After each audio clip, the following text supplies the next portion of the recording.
Live from Fargo and serving you on TV, online, and on the go, this is Valley News Live at noon. A Hardwood man has been arrested this morning for allegedly striking someone in the head with a pool cue. Now, Cass County Sheriff's Office was called to Sanford Health around midnight to investigate an alleged assault at Hardwood Grill and Saloon.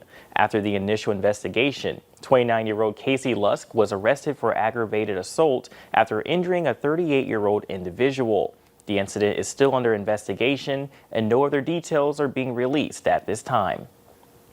Now, a jury has convicted a man of 3 charges related to the death of a woman back in March of 2019. 24-year-old Devin James Polshinsky has been found guilty Thursday of first-degree murder premeditated, first-degree arson, and second-degree murder. Polshinsky faces a maximum sentencing of life in prison for first-degree murder conviction.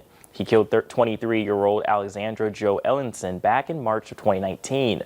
Police located Ellenson's body inside of her home at 307 Half Arnold Avenue South in Thief River Falls. The medical examiner rules Ellenson's death as a homicide due to asphyxiation. Polshinsky's sentencing date is scheduled for October 16th at 1 p.m. Now, cool-like weather to enjoy lunchtime, and let's check in with meteorologist Lisa Green.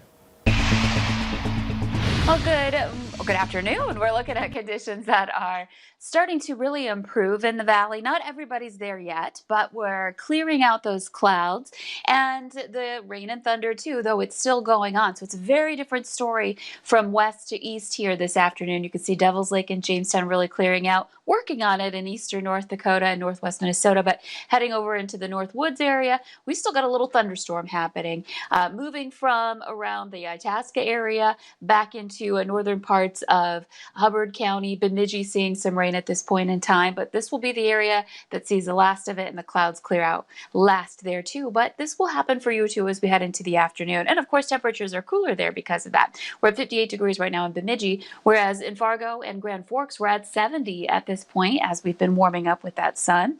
And today, expect to have some pleasant conditions once the clouds clear, and we are starting to see that in many locations. So as we head into the afternoon, we're looking at highs in the 70s in a lot of spots and some sunshine too. And then as we head into tonight, more changes on the way. It's unsettled for the forecast here as we head into the weekend. And we've got some cooling coming up as well. I'll have your full details in just a few minutes. You can never go wrong with a cool down as well. Thanks again, Lisa. Well, new at noon, one man is under arrest for breaking into several cars in Fargo, and police caught him in the act. Police say they found 20-year-old Nicholas Sorensen going into several cars in the 2500 block of 15th Street South around 2:30 this morning. Authorities even found stolen property on him. He's now booked in Cass County Jail on multiple charges, including unlawful entry into a vehicle and possession of stolen property. Fargo police say mental health problems may have played a role in a north side stabbing overnight. Now, police swamped the area around Broadway and 30th Avenue North around 10:30. Officers talked to the people involved, and the victim didn't want to press any charges and refused treatment. Authorities say everyone involved in the stabbing knew each other, and the victim says it was accidental. The COVID-19 pandemic is catching up with populations at county jails across North Dakota, and that's certainly a struggle in Cass County. They're not at capacity now, but are getting close. The courthouse saw limited operations in April and May, and many arrest warrants were not issued. Those are being issued now, which has led to a higher intake of inmates. Normally, the sheriff's office sees 300 to 350 arrest warrants a month, but they had 621 in July and 503 in August. Isolation areas are required at the Cass County Jail, which means they now have even less space for a growing population.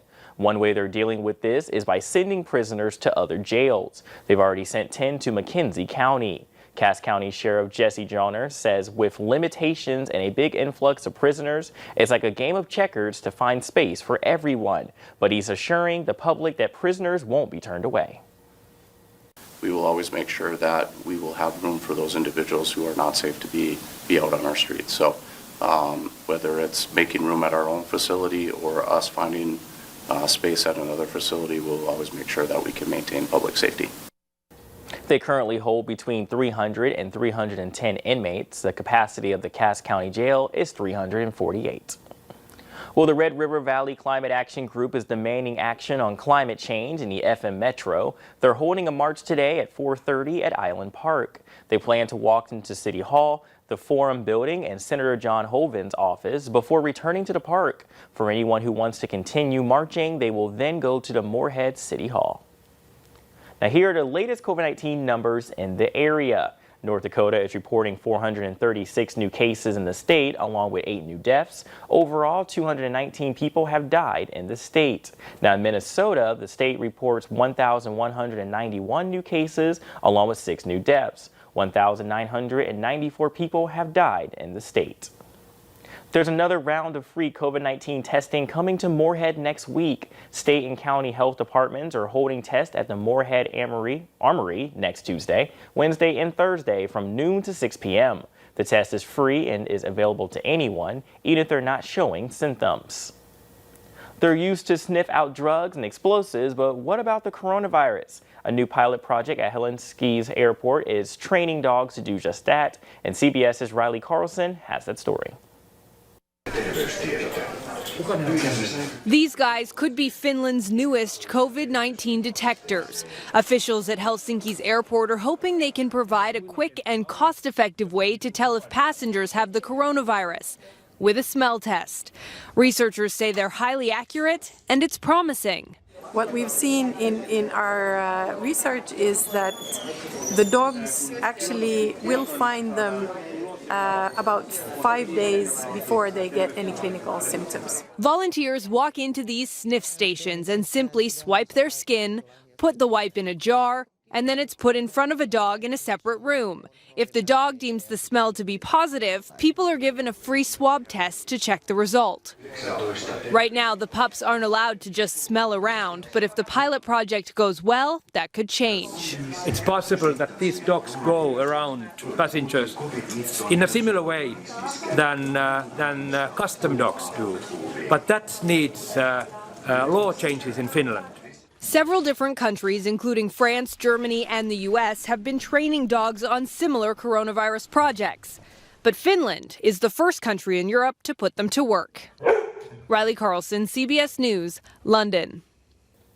The dogs taking part in the project have also been trained to detect cancer, diabetes, and other diseases. Well, the CDC is urging people to rethink Thanksgiving tradition. The holiday is still 2 months away, but many people are making plans to gather with family and friends. Now, new guidance released this week from the CDC suggests having a small dinner with only the people who live in your home. Now, instead of inviting a big crowd to eat, the CDC suggests celebrating with other family members virtually.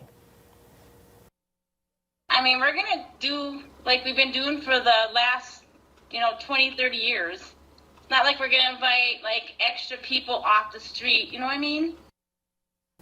The CDC also suggests online shopping instead of buying groceries the day before Thanksgiving and a forego Black Friday with the crowds this year. Well, Target is looking for about 130,000 seasonal workers for the holidays. They're changing the approach to staffing by shifting workers to adapt to customers' new shopping habits. Twice as many employees will be dedicated to same-day curbside and in-store pickup of online purchases. Distribution centers will have more workers than last holiday season to make sure stores don't run out of popular items. But when it comes to health-related concerns involving elections, COVID-19 makes the top. And hopefully the afternoon turns out pretty nice, and Lisa Green says it should. We'll check her out with the forecast.